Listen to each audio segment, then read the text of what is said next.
Well, it's been a while since the last one, but here we are. It's time to level the frets out on the SG200. What I've done in the meantime is I've re-polyed or built up some poly on the edge of here, and I've sanded it back and buffed it out today. So that's looking sort of healthy. So it's fret leveling time. And as before, I'm only really working on the single camera thing at the moment, so let's just sort of do that and we'll get going. So before anything else, I'll let you know that I did a radius block level just now to check out or just move out any mass unevennesses. So let me just tighten this back up. Yeah, so the radius block is quite good for if you just want to do a quick, fairly crude level, and that's what I was aiming for. So as soon as I start leveling now with the banana, it will suddenly appear like I've leveled a ton of flat spots, but that's from the radius block level.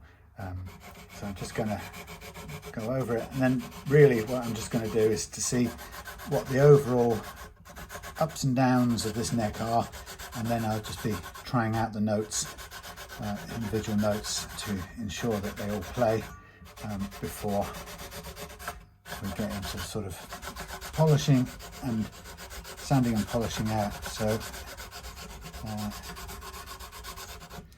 okay, so I've got one low spot up here showing up at the moment, but that's okay.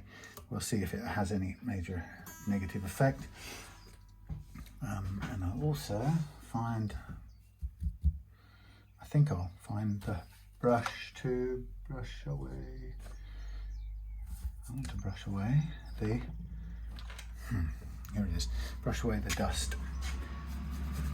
So I made these, or I ordered in a fairly high size and large size frets.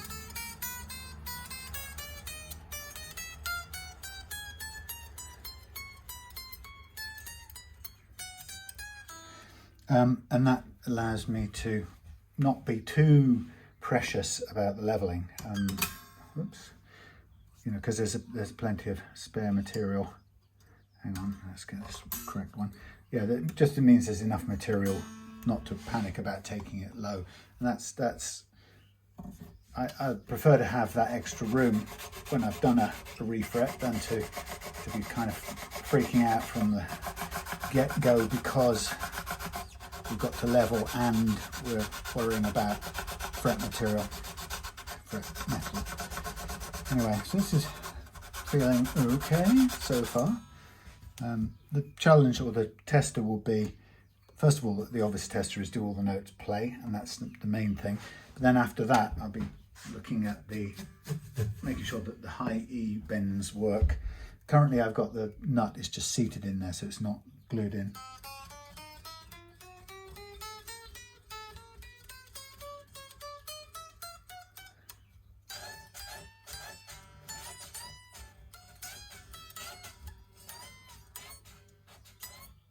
A little bit of choke out right at the end there on the bend. So this becomes the critical bit of leveling really where bends and chokes are concerned, because it's when you're bending up, the string is going uphill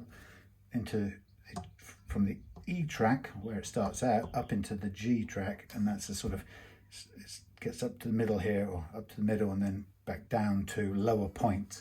And actually the geometry of that makes it very difficult for there to be enough clearance for the string to sound out. So obviously it only really becomes a problem when you go down into a low action, which we've got set here. And actually I've set this as a very challenging action, like a regular SG, as in a Gibson SG or other brand type SG. So I'm just going to see if this bit of leveling now can't clear out that little bit of choking.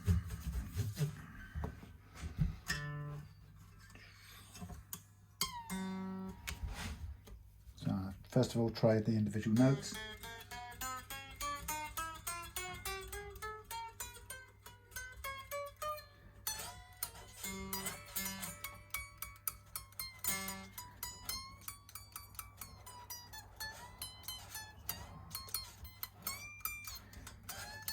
think everything's playing, so I think that leveling that G track has sorted that out. So hopefully we'll get through this. Then there'll be a sanding and polishing process, which I'll do off camera because it's boring. Well, do you know what? No, I'm trying to do this video in sort of single shot chunks, so I will stay on while I do it, whether you like it or not. So the aim of this tonight is to get the frets leveled, recrowned, polished out, and then to give the rest of the guitar whatever cleanup it needs, and then aiming to fit the new hardware and restring and get everything back in order. So should be able, hopefully, finish it tonight. That's the idea. So again, always the first check is the playability of the individual fretted notes.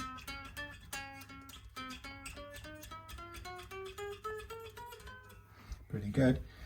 So I think what I'm seeing here is that the basic fret leveling that I did with the radius block has done most of the work and leveled everything nicely.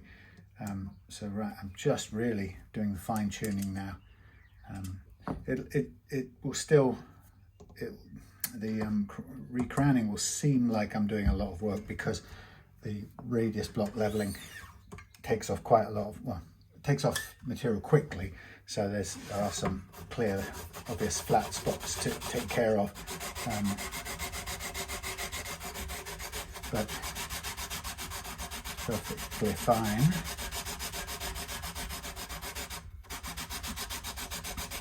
So this is the A track that I'm currently doing, just making sure that everything plays in that track. Get rid of the dust, the gold dust of the lovely Evo Gold. Anyway, at home I've got 5 guitars half packed. Well, packed up in bubble wrap.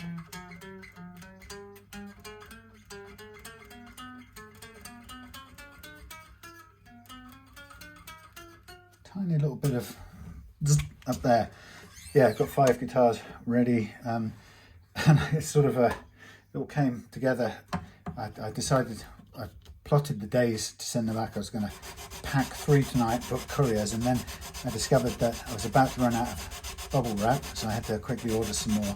Then I discovered that I'd run out of my webbed clear tape, which I really depend on, and then I discovered that I had run out of printer ink for making the labels. So maybe I don't even get to send any of them out tonight or tomorrow, because I still may not be able to print out the labels. And if I book it but can't print out the labels, then what do?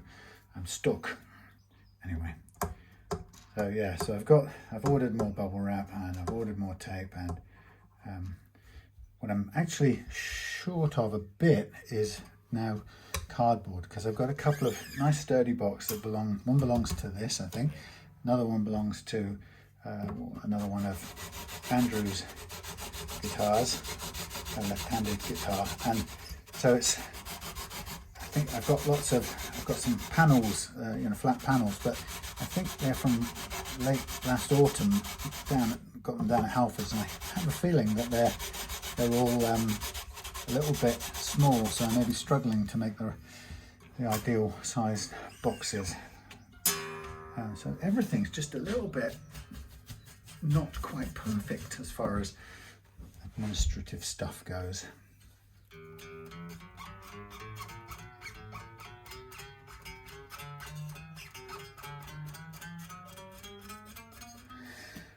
A little bit of buzz at the top there, or fret slap I'll call it, and so I'll just apply the thing,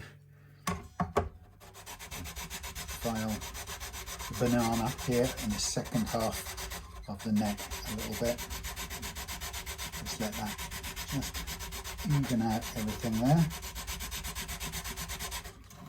I think that will be the way to go.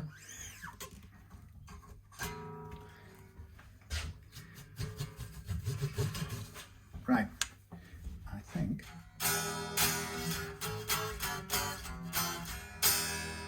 yay. that is very low. We're currently barely over 1 millimeter there, so I've pushed that, and that is 1 millimeter. So yeah, I've definitely kind of pushed that very hard. Can't get it to go the right way. Do a little tiny bit extra on each of them. 1.2 or 1.2, something like that. Yay! Right, I think that's good. We'll now get on to the next stage of things, which is to mask it all off and now start to recrown it. Actually, I'll recrown it first and then mask it off. So I'm just going to undo these little stump bits of wire, string, kind of want to get stuck and go into the finish. So yeah, so when you've got an adjustable nut, it's always good to take the outer strings off first, and so you end up leaving the two in the middle to last, just to kind of, you see it will start to jump to one side, so I'm trying to keep it as so it doesn't go pinging off across the room. Right, so this adjustable nut is pretty much set to go straight on with a bit of glue. I'm going to cut these strings off now because we've done their service. I'm pretty sure they're, oh, the cow making quite some noise out there. I think this is a 10s set of 10s. I'll double check. I've forgotten now. Wow, is it even that? I just have to go back in my notes. That looks like, oh, hang on. I don't know what this is. It's deceiving me. Oh, these are better. There's a slightly out of order. It seems to me that there's a, I don't quite know what's going on. I'll just consult my notes in a minute. The cows around here make some pretty extreme noises. I like to think sometimes when the evening's quiet and you can hear them a long distance like that, I like to think we're back in the Triassic period, and in fact those are what was just done with these wires? Those are dinosaurs crying in the distance on the hunt, looking for squidgy little human type creatures, furry mammals for dinner. I know they weren't around at the same time, and you don't have to tell me. I know that.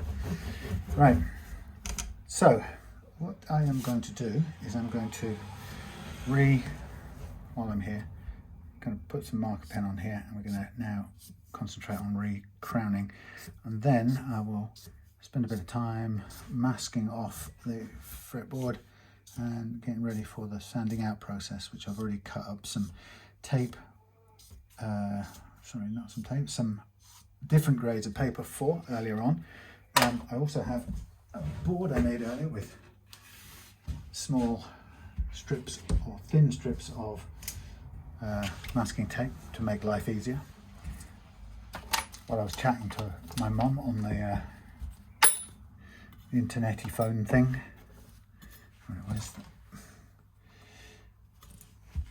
and saying to her, come down to Devon and stay. Get out of London and come and visit. Right, right, so I was going to do, yes, fret recrowning first. So I get my StewMac recrowning file and a steel brush, wire brush. I'm going for jumbo edge of the file, and I'll put this down like so and see what you can see. You can see pretty well. It's all zoomed out. So now I'm going to just concentrate on making this a thin black line on the top of each fret, and it'll take a little while because I've done a fair bit of leveling to get it there. Well, it's not so long actually, but it's very important to round off the shoulders, as I call it, of these frets where I've flattened them out a little bit. So this concave file is very good for rounding the frets off like so. just use the brush to clear off any, actually the dust, but more the marker pen, because it tends to clog the grit in here. And I think this is, I can't remember, there's no markings on this, which is, oh yes there is, that's the 300, I've got the 300 grit one.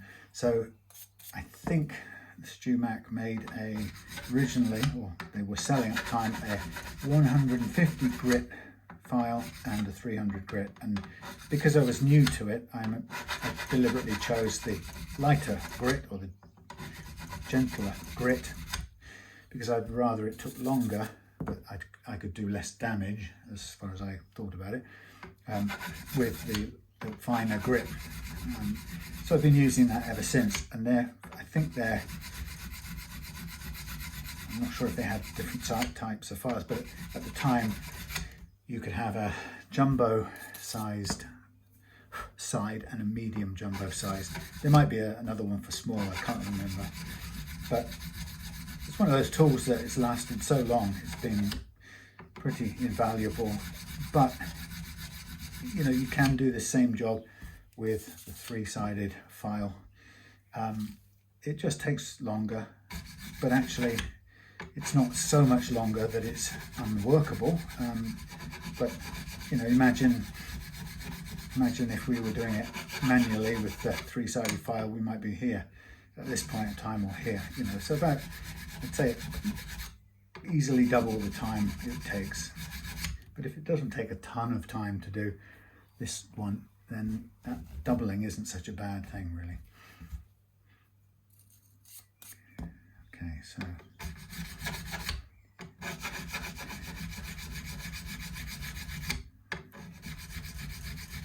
guitars finishing, or priority guitars to finish off at the moment. I've got this one to get done for Mark, get in the post this week, or in courier this week.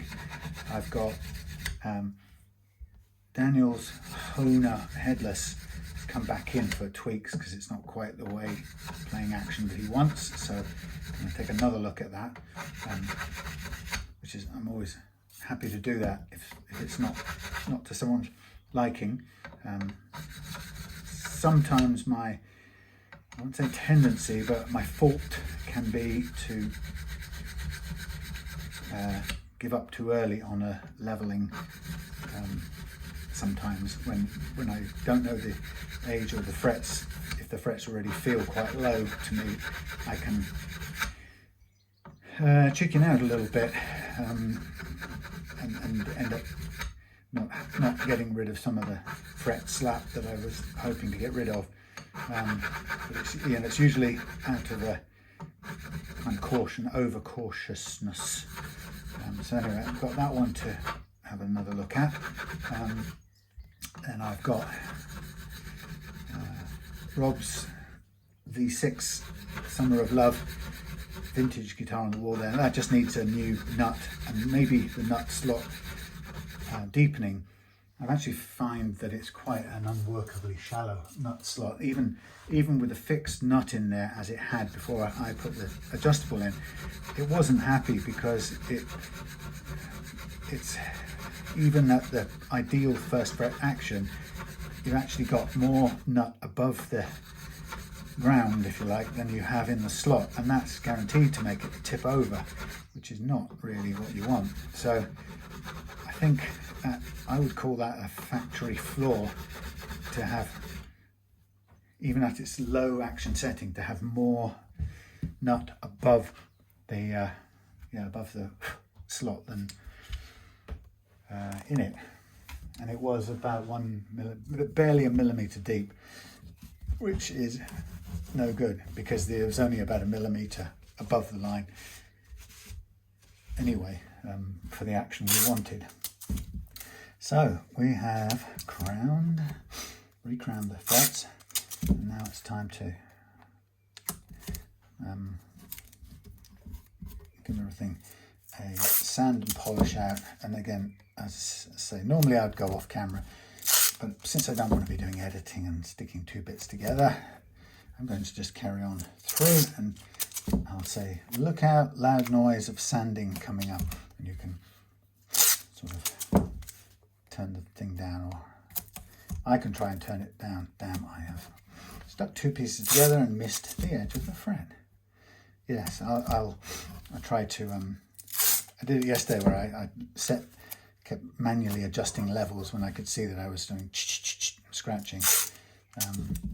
But it was a bit time consuming. I know there are probably some sort of little bits of limiter program or tools that you could probably use in Final Cut Pro, but I haven't really learned them in that much detail. So if anything, I tend to end up doing things in a long-winded manual way if I do anything.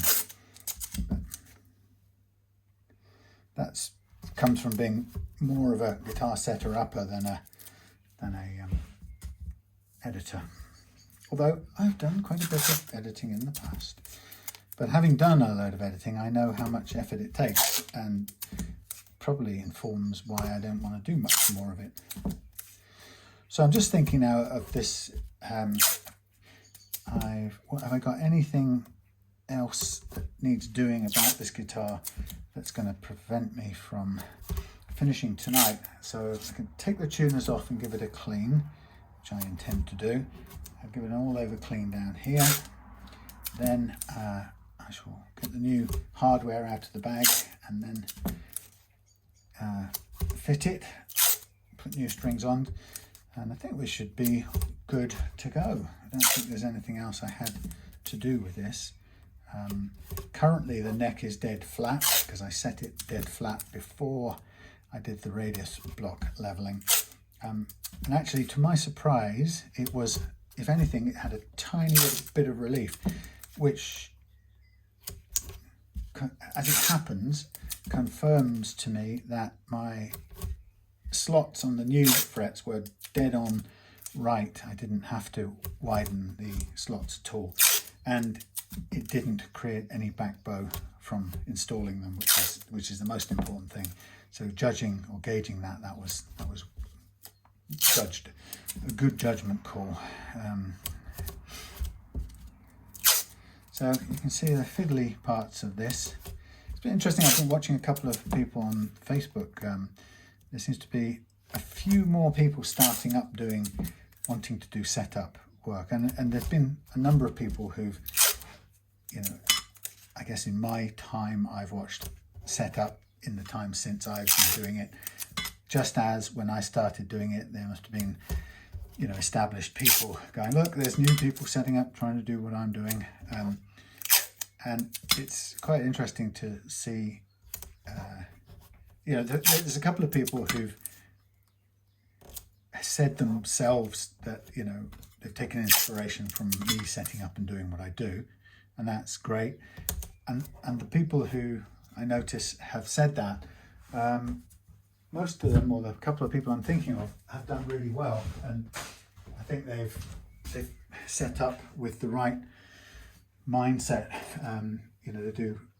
They go overboard, great lengths to give fabulous customer service, and I can see that they're setting or creating a really loyal customer base, which is absolutely the way to do it. I mean, of course, everybody dreams about being able to do that when they set up a business of some sort or get into doing a business.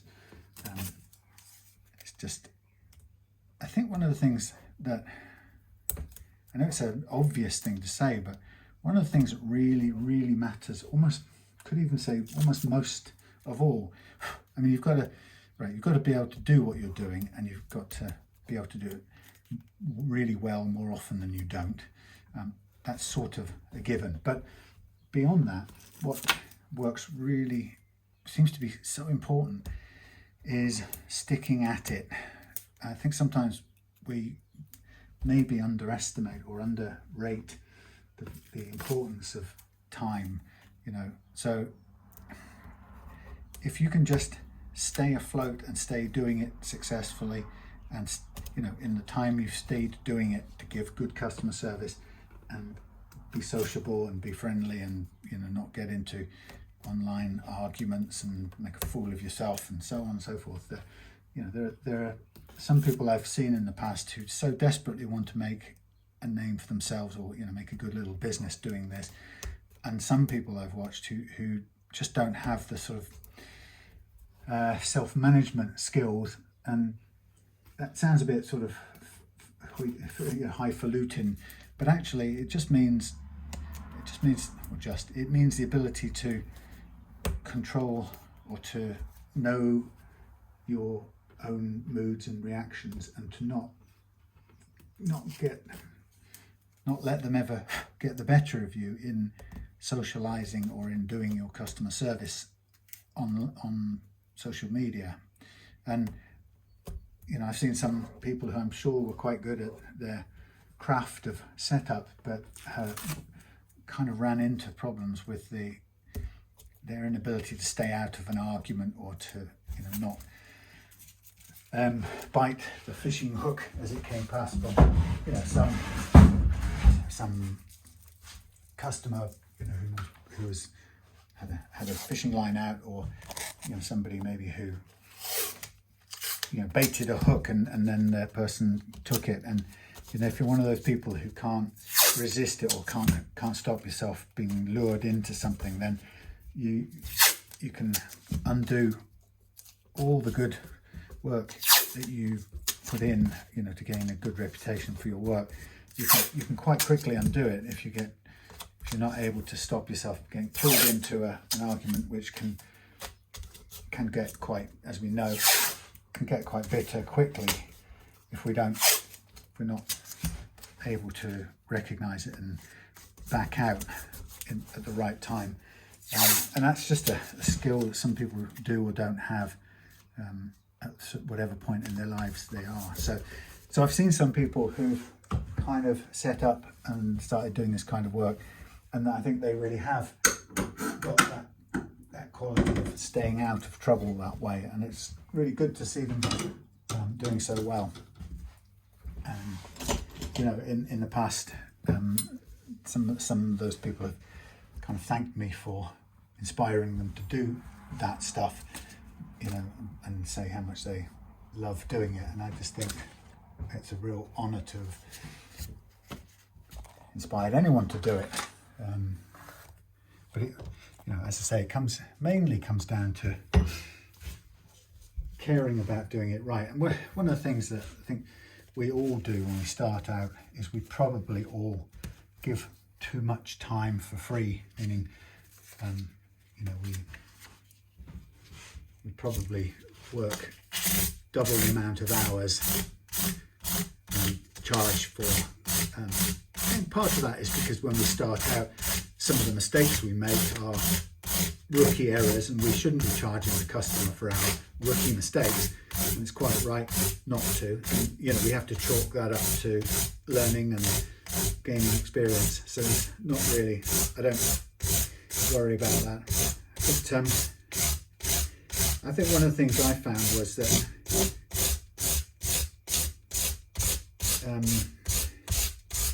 there comes a time when you have to, it's sort of hard to know when it is, but there comes a time when you have to say to yourself, okay, I've reached a sort of basic confidence about what I do, and a sense of myself and what I do, that means I can't give away work for free. I can discount things for good customers, and I can do an extra mile here and there, to make sure that customers happy. But in every person who gets into this stuff, in every person's sort of journey, there comes a point where you realise that if you're going to do it as not respectable, but as a credible sort of business, you have to step up and charge a decent rate for the work you're doing. Because the truth about it is if people are only coming to you because they might come to you because you're good, but if they're only, the thing that really makes sure they come to you is because you're cheap as well, then you're probably being good at your own expense. In other words, you're being good because you like to do the job well, but the effort and time you're putting in is in danger of coming from your own bank account.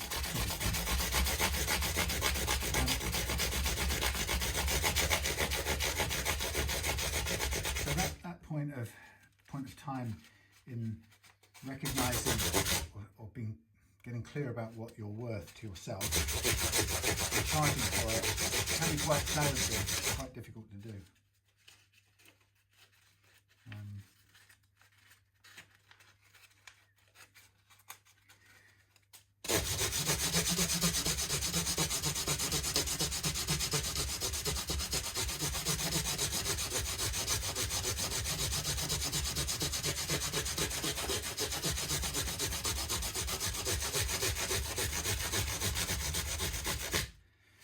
I think one of the things that's quite difficult to see is when you've got into this work and you've started to charge a price that you're comfortable with and you think respects your time and skill and experience, and then you see somebody making guitars for a fraction of that because they're new and they don't have the confidence and the experience, and it feels really bad because it feels like it's not a fair playing field. But there's not really a way you can't go and tell somebody that they can't charge. Let's say, they might charge. The way you quite often see it is when somebody's newish into the game is selling hand-built guitars that they've made, and they'll sell them for almost exactly the same amount of money as the parts they paid for it. And you know full well that they're doing that at that price because they don't have the confidence to charge more, and maybe they don't have the profile or the fan base or whatever customer base to be able to charge that. But in a way, you feel like saying, well, you shouldn't be playing into that market at all if you can't play in at a realistic price. If you're doing it at a price where you're effectively giving your time away for free and you're just recouping your costs in parts, then the truth is you're going under. Ultimately, you're going to go under to undercut. And what it really comes down to, and I'm not saying this to be unkind, but I'm saying it because I've recognised the temptation of it, or the lure of it, is actually you realise you're doing it to sort of fool yourself that you're being successful because you're selling guitars, and actually you're selling guitars because you're carrying the cost of the labour. So it's not, you have to wake up to that at some point. But I don't think there's a quick way around it. I think everyone sort of probably reaches that understanding in their own time. If at all. And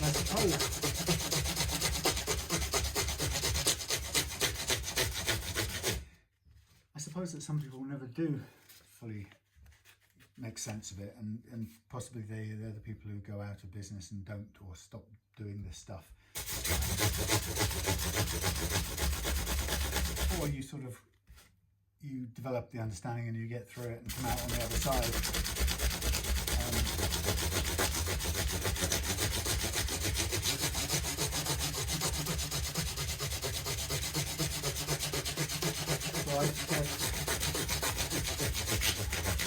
I mean, truthfully, I've been doing this, 7-8 years, but from the very beginning, but it's taken me until last year to say the price of this custom guitar will be, let's say for argument's sake, the cost of the parts and materials plus £1,000 quid.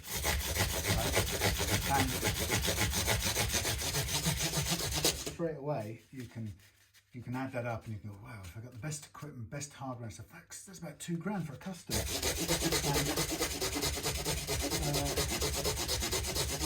And the truth is,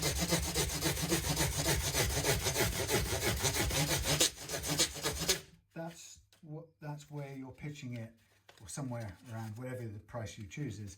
That's the price you're pitching it at, saying I'm comfortable to use my time to make a custom built guitar, personalised guitar for somebody from scratch with my attention to detail and so on and so forth. And the truth is, if you're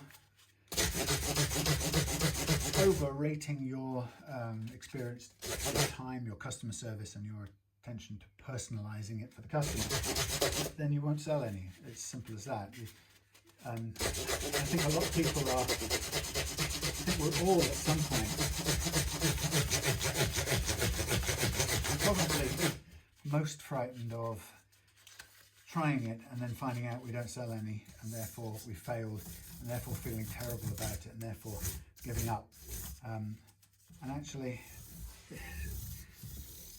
sometimes we then underprice it because we don't. Truth is, we don't want to reach that point where you know, we find out that nobody's willing to pay for what we think it's worth. So we kind of keep the price. Sometimes we keep the price really low to avoid risk of disappointment or failure. Now, if you're pricing your stuff at a price that nobody will buy, then of course you have to ask yourself honestly why. You know, one of the questions would be, have I completely misunderstood what customization or personalization is worth to somebody? Well, the answer is you might have done. And it's a good question to ask. The other one might be, have I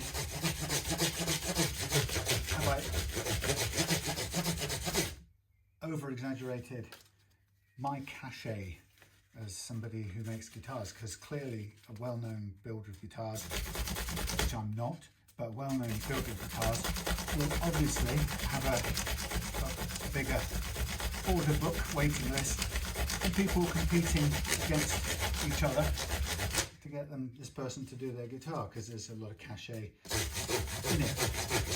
And part of it will be for very good solid reasons, because the person's great at making guitars, but the other part will be, some degree of it will be hype and PR, you know, that I'm getting so-and-so named luthier to make my guitar. That's worth quite a bit to a lot of people. I think the truth is, there's no quick way into it. I think you've got to start, you've got to learn, you've got to expect not to make much money from making guitars. Because I have to say, from my experience, unless you're running a CNC rig, you know, and you've got everything set out on, you know, milling machines, and it's, you just, you know, you put in a program and it will mill the guitar for you. Unless you're doing it that way, then you've got to be realistic that a factory will make beautiful finished guitars for a tiny fraction of what you can make a similar, even a similar feeling thing, let alone a bit better with personalization. But you really can't come anywhere close to meeting a factory in terms of quality and price. You know, if you get close to the quality, you will be a mile away on the price without doubt.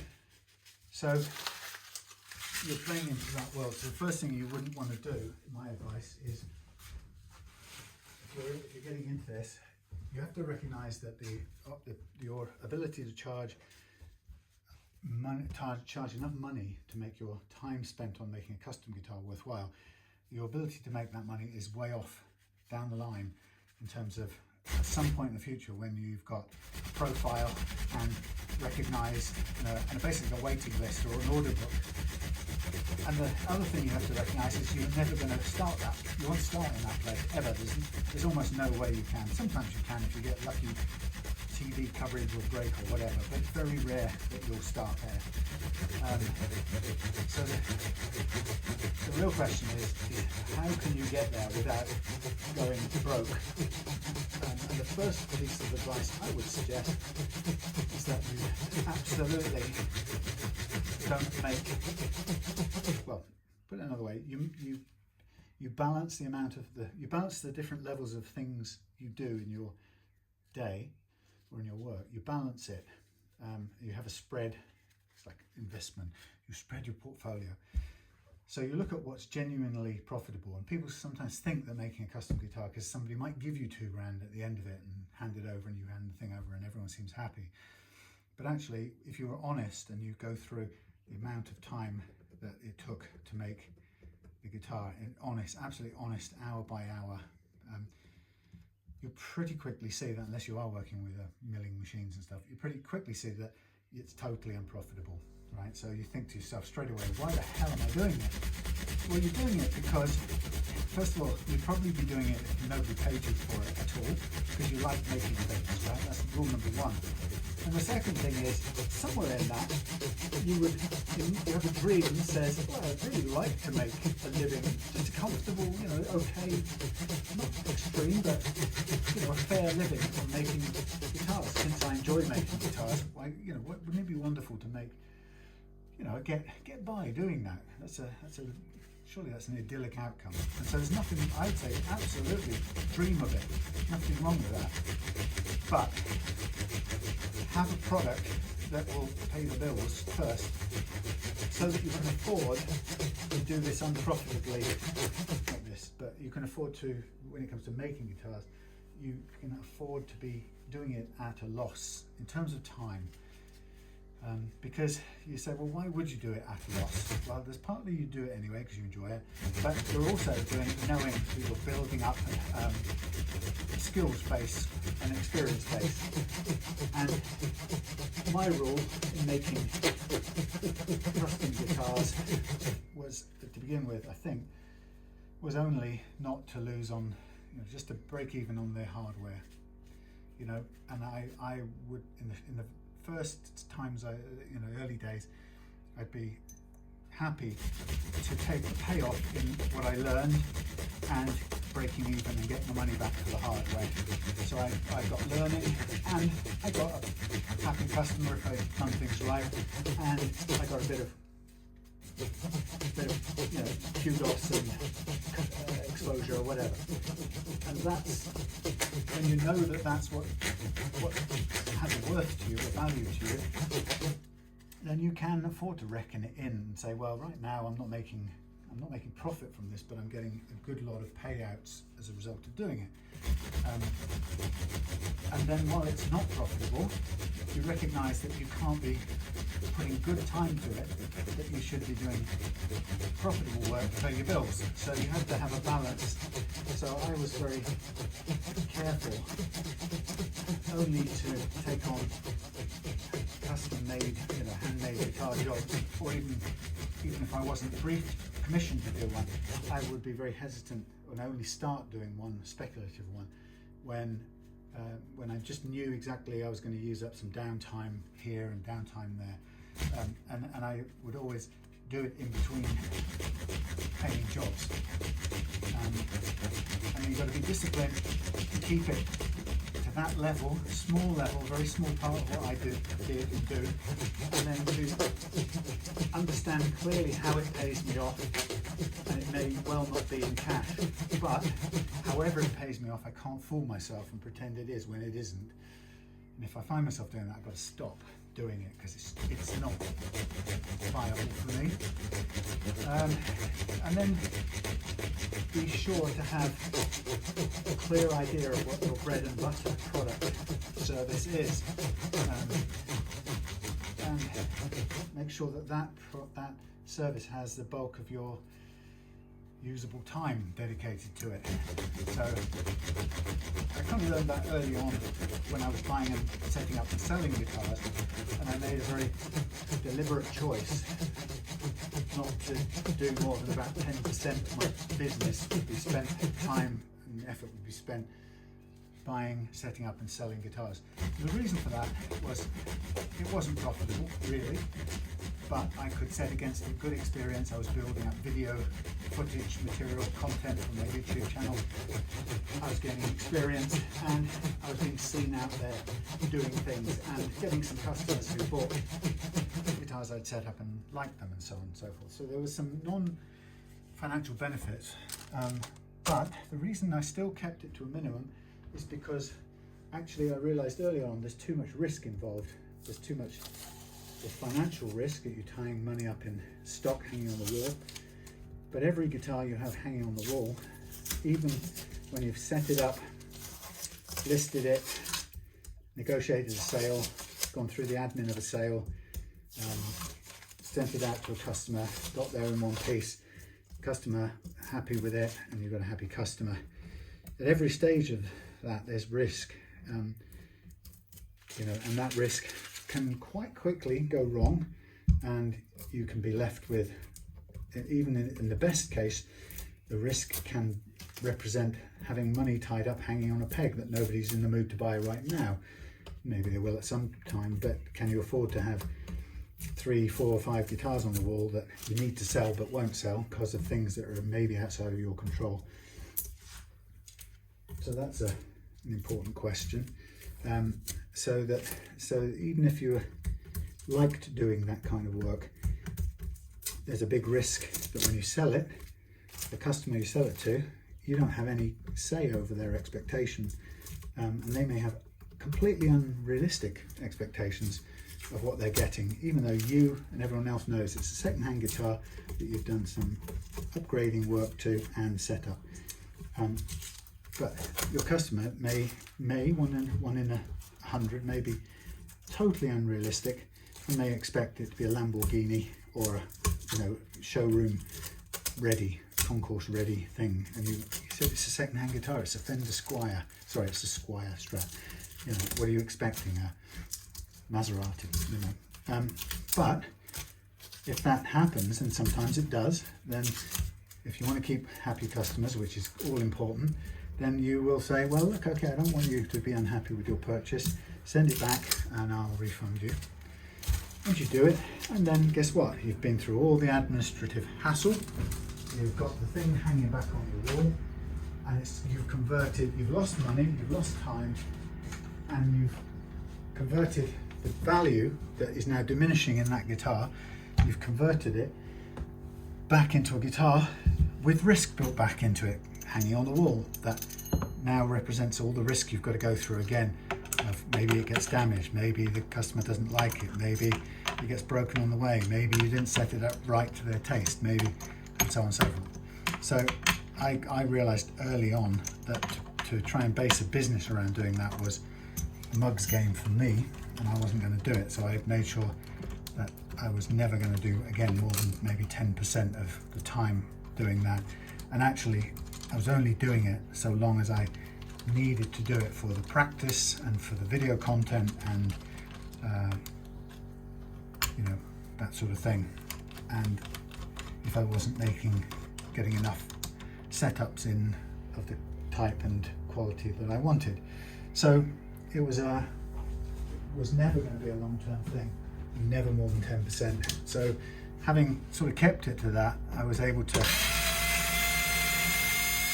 I suppose you could call it, I was able to, so I'm just going to put it back on this way, it's going to be that side. I was able to mitigate the risks.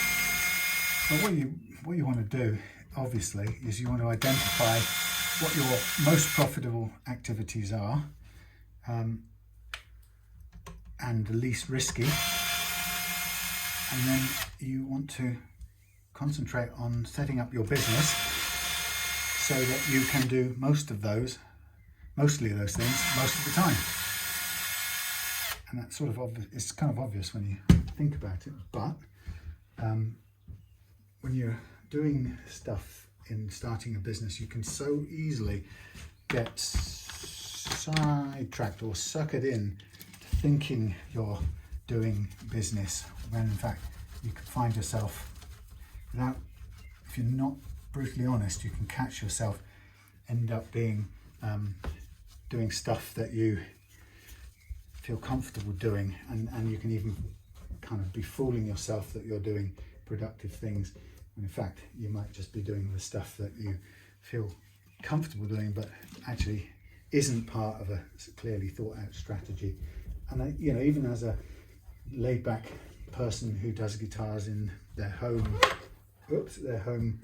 workshop or a little workshop like this, you still have to think business like, because otherwise you just end up having a crap time, and you end up not being able to do the things you like at the rate and the pace that you like to do them. And for me, that's what I enjoy most about really loved guitars is, of course, I like doing guitar stuff, but I think the most satisfying aspect of it for me is that I can do it at a rate and a pace that suits me and Claire. At this point in our lives, you know, I'm not going out climbing and shaking coconuts from the corporate tree of love. Oh no, that's a League of Gentlemen expression. I'm not having to put my nose to the grindstone and work in the corporate jungle just to get by. And so that's as a lot of people know from having experienced doing both, that's to be able to do something you love a lot of the time and at your own pace is an absolute blessing, you know. And sometimes it makes up for not making a ton of money. Sometimes the quality of life you get is more than enough, and I think that's the thing to do. And going right back to what I was saying before, is providing you've got an idea about what your most profitable, least risky product is or service, then really you only have to do a couple of simple things. You have to stick in the game long enough, right? I think people often underestimate the value of sticking with it, right? If you can stick at something like this, the longer every year you do it, the better you're going to get at it, but also the more well known you're going to be, and the more confident or comfortable people will be with what you're offering and your ability to do it. You know, providing, of course, you do a good job and you stay in the game for the right reasons. But it's time in the game is a really important thing. And actually, you might say, well, when does that make any difference? Well, it makes a difference if you feeling with it down about where you've got to, and you might think, oh, come on, I'm going to keep up with this, or I'm just going to quit and do something else. And my experience now would be sticking with it is a big part of succeeding at it. So I would, if I found myself kind of wishing to quit, I would now be much more likely to say to myself, come on, sort of, stick at it, give it another year, don't quit on it.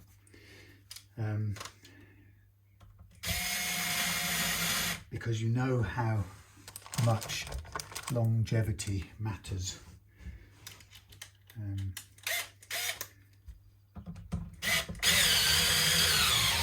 Of course, if it's running you ragged and you're not making any money and you're going out of business, then of course there's no point. Don't tell yourself to stick at it if it's a complete disaster. You have to be able to know the difference, obviously. But anyway, so that thing I was saying about knowing clearly what your most profitable and least risky activity is really, really important. And for me, and if you're in this line of business, you probably find something similar, but for me, it's the customer setup, without a doubt. This is where I can make the biggest perceived difference to somebody, setting their guitar up in a way that changes how it feels for them and feels like, it's the area I can give somebody value quickest and the most tangible sense of value. So that's if you're making products and you've got one product that does that really well above others, that's going to be potentially your best product. You want to deliver tangible value to a customer that you're going to be able to keep really happy that way, and for which they're going to pay you good money and feel good about paying you to do it. And on top of that, it's got to be profitable on a sort of, am I happy to do this per hour? Given, a typical setup takes 3 hours, you know, maybe a bit more if you factor in this sort of admin emails and all the things that go with it, or packing and sending things out. So whatever the amount of time it takes, if you're confident or happy that that's a good, represents good value or good rate of pay for your time, then that plus it gives tangible value, plus you know, you enjoy it, plus there's little risk involved, all of those things, the more you can tick all those little boxes, the better it's going to be, and the more likely you're going to enjoy doing it. Right, so I'm just going to basically place this on here, and I'm just sitting it perfectly spaced, and I was going to say hold it down, but actually I don't really have strings to hold it down right now, which I probably could have just waited until I got the strings up. Anyway, yeah, so for me probably the most profitable, least risky, least unpleasant, in some ways most satisfying part of what I did was setting up guitars, which is why I made that the biggest percentage of what I did. Many of the other things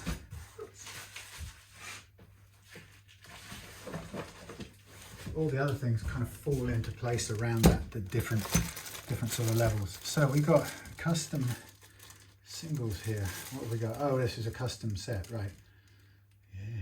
Yeah, 8.5, 10, and we end up 38, right? And that's why I thought so. They were a bit funny gauge, weren't they? Yeah. So anyway, that's what you end up having to sort of do. You know, it doesn't hurt if you're getting into this game. It really doesn't hurt to be making doing it as a sort of list and working out what your best product is, and writing down amount of risk, enjoyment factor level, profitability, learning traded off against profitability. If I can't make money from it, is it worth doing? Because, or maybe another measure of value is, as I was working out, maybe you get that PR value out of it that's just priceless. All kinds of ways of looking at it. And if you make your own matrix of what's important and what you value, then it's going to be relevant to you. Nobody else can tell you. If the most important thing right now is, as it actually was for me at the beginning, was to get video content.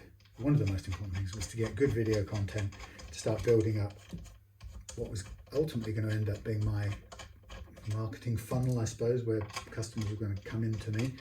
Then it made complete sense for me to put getting good quality video quite high up on my list of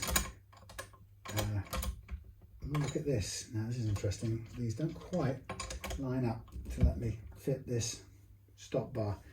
I think we'll just leave it like that. It's not a great fit, and that's because the original posts are probably leaning very slightly. Yes, anyway, so yeah, so there's no set formula about it. As I say, when I started out, it was a valid unit of exchange to get video in exchange for not earning hard cash, because I was new in the game. And like I say, you can that could apply to you for something that you're getting out of it that's valuable to you in a way that I don't, that's different from me. But somewhere along the line is you've got to pay the rent. Somewhere along the line you've got to hide your love away. I've got to sand this down a bit now because that's interesting. That nut is sloped, but it's still now too far that way. Yeah, so you have to decide what it is you need, and then you have to make it all work around that, he said, obviously. But even though everybody's kind of value measures will be different, it still makes sense to kind of plot it out in the same sort of way. Because if you get into this sort of work, what you absolutely desperately want to avoid doing is being in a situation where you're just about making some money, but only because you're undercharging, you know, or because you're not, you're somehow giving something away. Because if you are, the sort of buzz of somebody liking your service will wear off, and then you'll still be left wondering how you're going to pay the bill, and you know, you'll feel that pressure will still be there.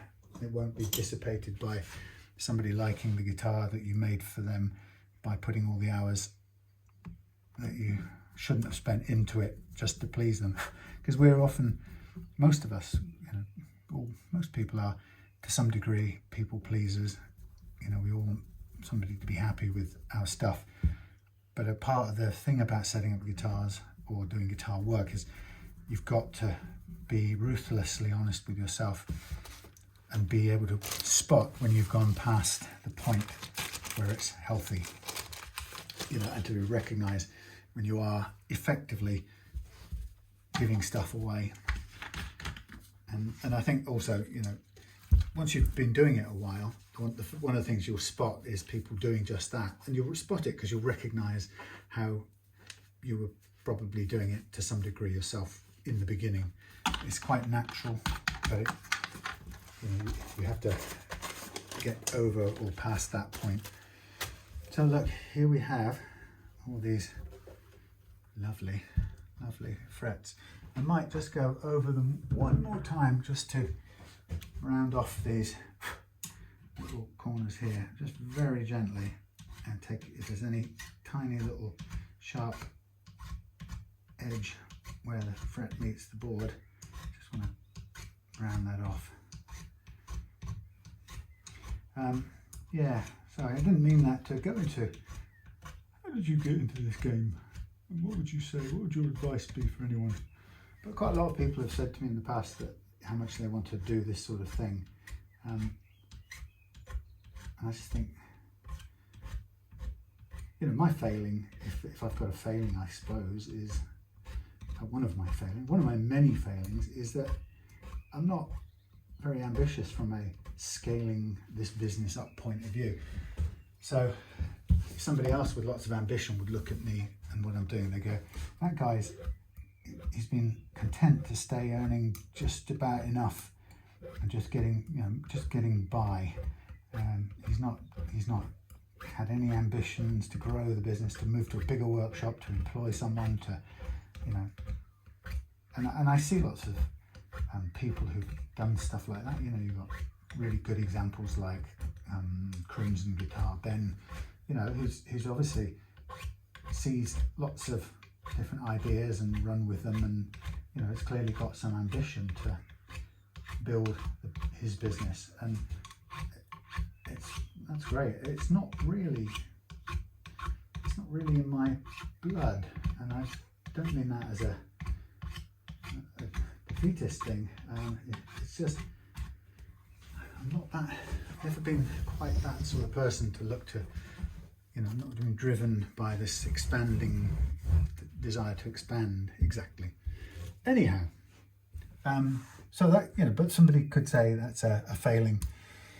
You know, and they're quite right in that I can never expect to be scaling up this business and sitting back with a Rolls Royce outside, or a new car even outside in the drive, or you know, my retirement taken care of, or anything like that. Because I don't have that growth ambition or ideas or whatever, you know, to do it. So, you know, for some people that would be an unacceptable way to do business, because, you know, quite rightly, you know, if it was The Apprentice, somebody would look at it and say, look, you've got a nice little, well, what would it be, Dragon's Den? You've got a nice little lifestyle business, they would say. But it's not scalable, and it's not something that I could treat as an investment because it couldn't get any growth and return out of it. And they'd be absolutely right. And of course, investors are only interested in businesses that are growing and increasing profitability on a particular trajectory. And of course, why wouldn't they if they're investors? But so the reality is someone like me is probably going to be doing this until the someone like me who makes a living doing this can't do it anymore. And at that point, there's not a lot you can do except stop doing it. You can sort of maybe pass it on to someone else, but let's see. Oh my goodness! Now I'm going to try and find out which is which. I think they're okay. The three. So let's just quick look. We've got our new hardware is in place. Our new frets are in place. The new nut is on and in place. And now we're going to put our custom set of strings on. If I can get them, make sure I get them in the right order. Hey. So we're going blue, white, and red in this setup because they're unfamiliar gauges to me.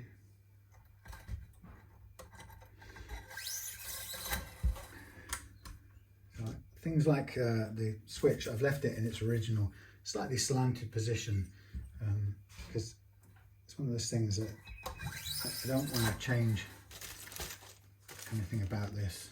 So A5, 105, 0.36, 10 and a half, 8 and a half. Is that right? Yeah, I guess it is. Yeah, I don't want to be changing this beyond how it's familiar. I think obviously the big deal to begin with is just changing the fingerboard and the new frets is going to make a big enough difference without doing anything else to any other components, as long as they're not faulty and they all play well, which they seem to. So this is a very custom set now of strings, 8.5. It's actually 10.5 was going on here, although bag says 10, 14, then a 22, and then a 32, and then a 38. So pretty light gauge. Now I will need to check the we did it with the original strings, the setup, so it should be everything goes back perfectly and we shouldn't have to do any truss rod adjustment, but we'll double check just in case. Right, so sorry about all the boring non-moving camera work. I know it's boring, I know. Let's zoom into putting the strings on.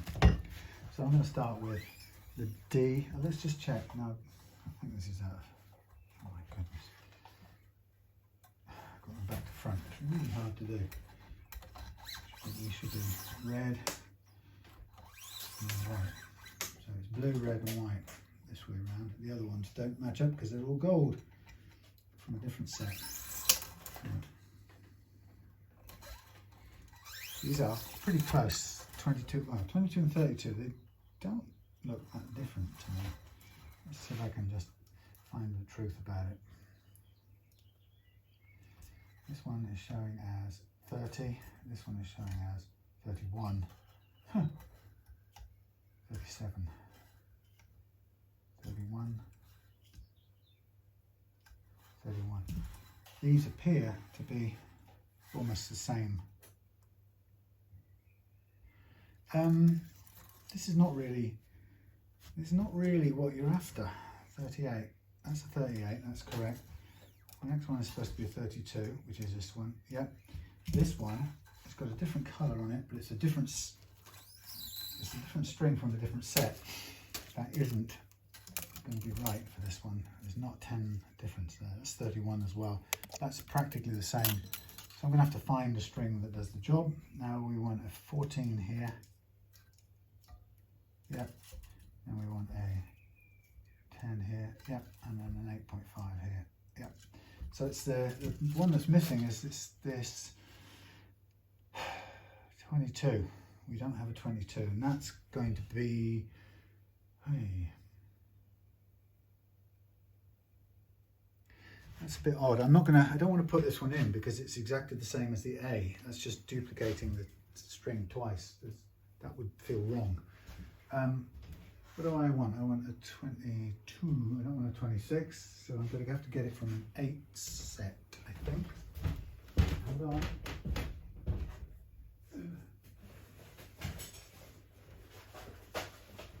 Let's see what I can find. This is not perfectly ideal, but I'm going to have to look about. So is there an 8 set kicking around in here? 11, 13, 26. No, we want 22, don't we? I've got to find a 22. 22 and 26. No. 11s. That's 18. No. 17, 26. There is an 8. Oh, here's an 8. There isn't a 22 anywhere in this mix. Nobody's got 22. So that's going to be a. It's going to be a wound string. A D at 17. 38, 32, 22, 14. It goes to 17 wound. Holy crap. 18. That's 28. Even 28 would be better. God, what gauge string am I looking at? 10.5. Yeah, this isn't very good. We haven't got a matching thing. This is the 4th string. It's more likely it. I've got several of those, but let's see. This is now normally a D. It's a light one, and it's coming in at 25. I'm going to use this. It's got to be better than 22. It's better than 32 because that's the same string twice. You can't have that. I'm sorry. So this is a bit of a fudge, I'm afraid, Mark. But that's because what we put in the bag was 2 of the same string. I promise you. So let's just start by hooking up the. Let's line up the tuners first, and then we'll put the D and the G in first of all. So the D is our slightly fractionally larger than you would want, but still at least in the same region. That's your D.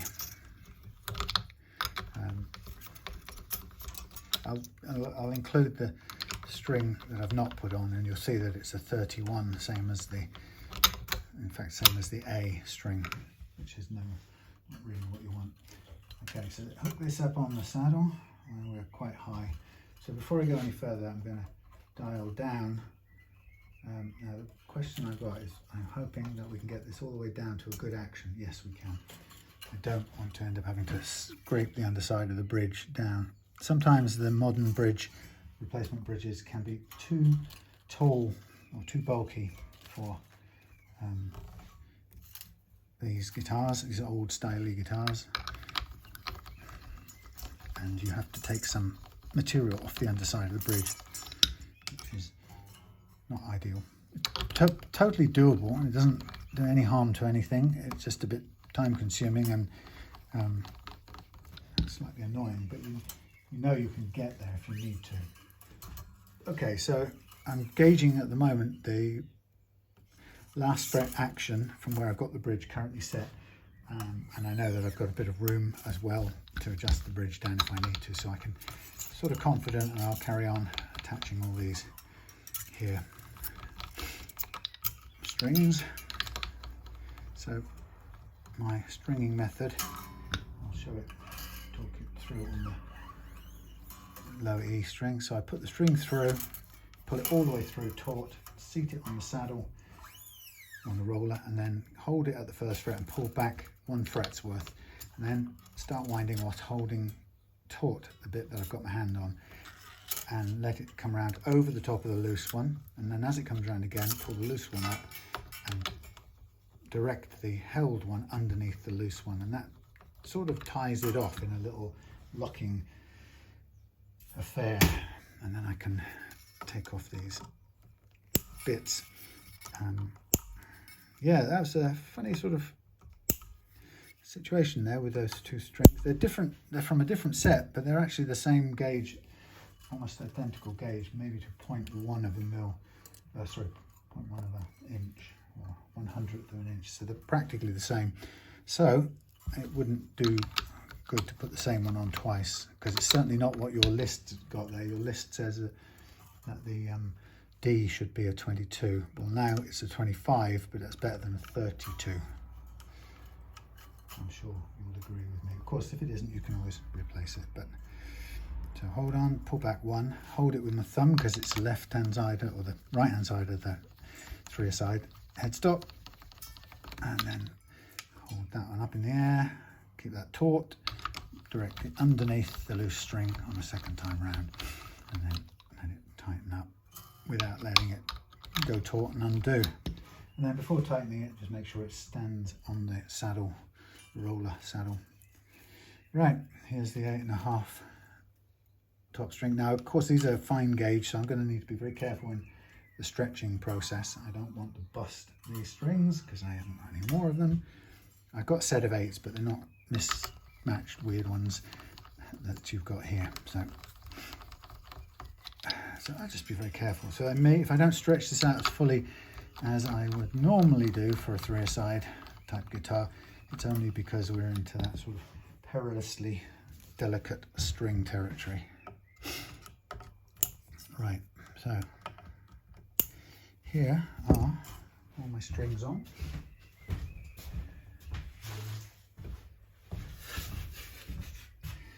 And let's zoom you out, sorry, doink, zoomed out. I think you can probably see. So I'm just going to gently tug these a little bit to seat them. When they're very loose, of course, they come off the rollers pretty easily.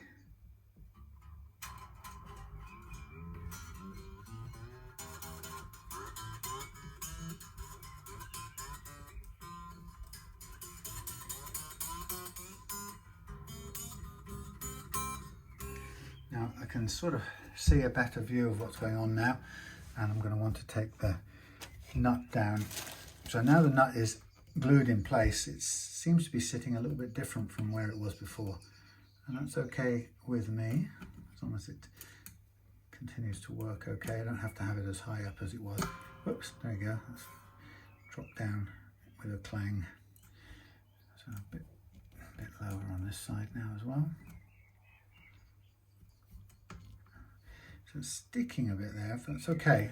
It's nice height. Now I'm going to check the last fret action again and make any adjustments with the saddle, the bridge. So we're not fully tightened up yet, but that still needs to come down. So here we come down to the ground. Remember I said that thing about not having to grind the bridge down, and we're just about, whoops, we're just about where I need to be. So it's actually almost on the deck, I would say. That's a bit low, come back up off that one. It'll probably change a bit more as I tighten these up, but just to start with, that looks about right. So let's get it seated properly.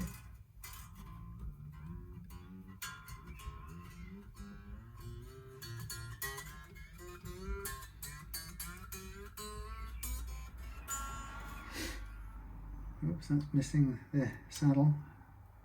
Everything's on. Okay, just looking at the action here, it's pretty low, so now we've got some pressure on it, some weight on it. I'll just tweak that up a little bit. I made the feet of the adjustable nut, I sanded them down so they were flattened, which means they won't dig into the plastic as much. So that's one of the ways it seems to work.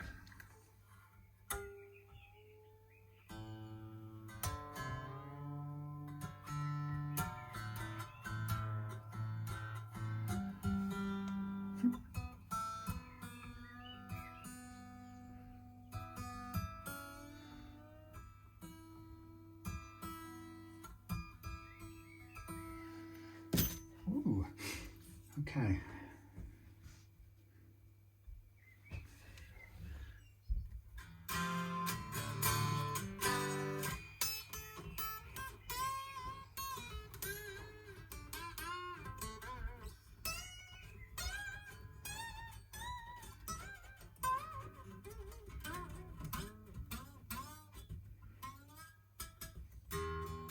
Not that you'd ever bend the string over there, quite like that. I'm going to be very cautious with stretching these strings.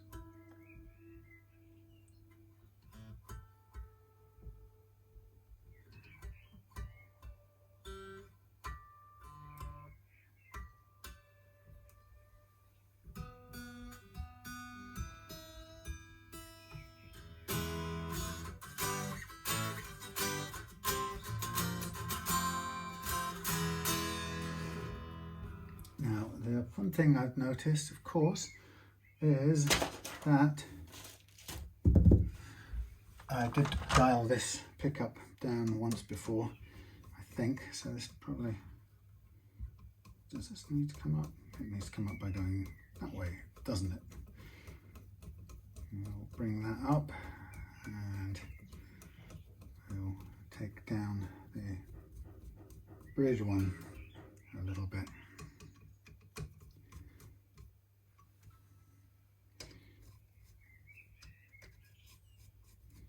Slightly rusty, but that'll do. Okay.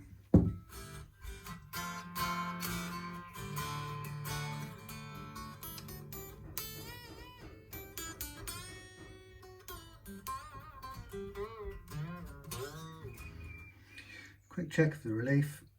Yep, she's got quite a bit of relief in there, so I could take out, I'm going to just undo this, take out a tiny bit of relief just by tightening it a fraction.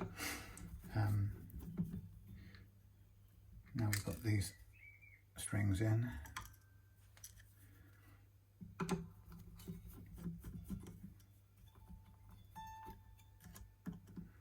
on. Thank you. So we'll go with a 5mm hex key. Just a little bit of tightening. I might get the 5mm one that I can crank a bit more, because it might need a bit more than that. Right. So we'll sort of let that adjust and see where it comes to on here. Yeah, that's less. And then we probably find this now is a bit low. Yes, it is. Yes, it is. It's low. How do I get it back up? That's how we do it. Right. Does this thing do for that thing? It does for the three-way toggle switches, but you would kind of hope that it would work for this. Yes, a little bit.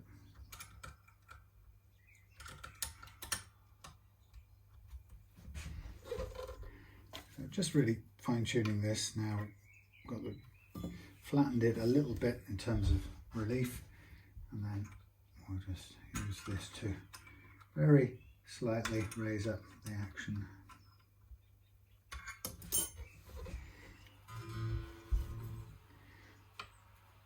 Okay, that is about 1.2 on the low E and about 1.2 on the high E. I'm going to go a couple of whiskers further on the low, and let's have a feel.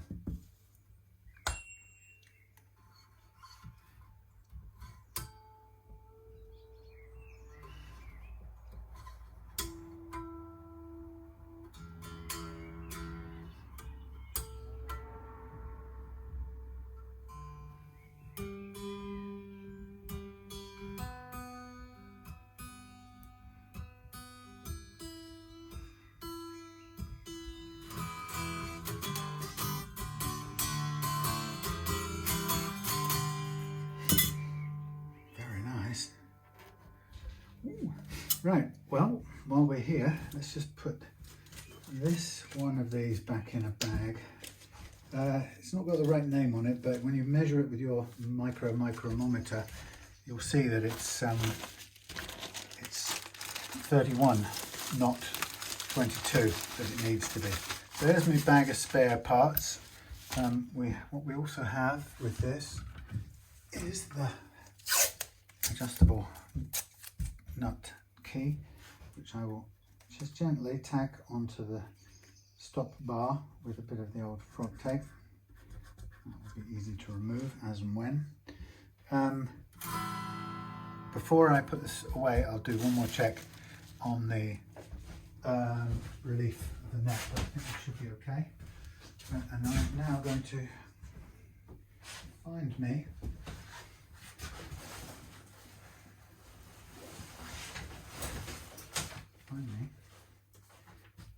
this here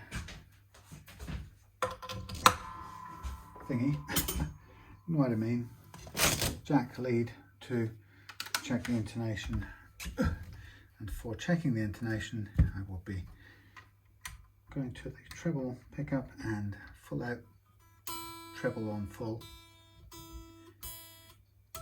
pinging at the 12th fret, tuning it to E at the 12th fret, tuning it to B and playing, and then playing the 12th fret, and the pinged harmonic should be the same as a fretted note.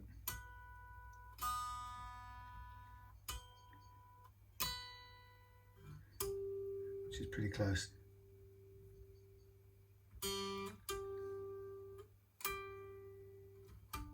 Funny enough, they set these almost exactly right at the factory, which is amazing.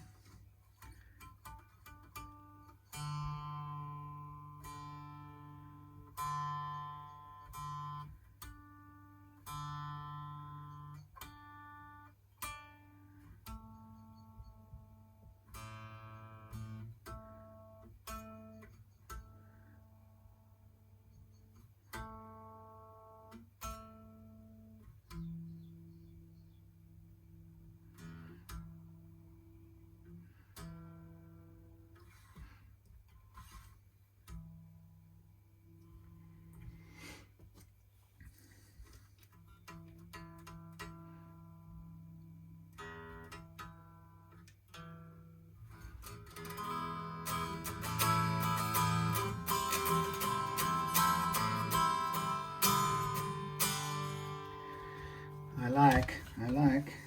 Just one more check on the relief. It's great the way it is. Check it again tomorrow and make sure it doesn't move. But there we have it, the SG200, and I might just do.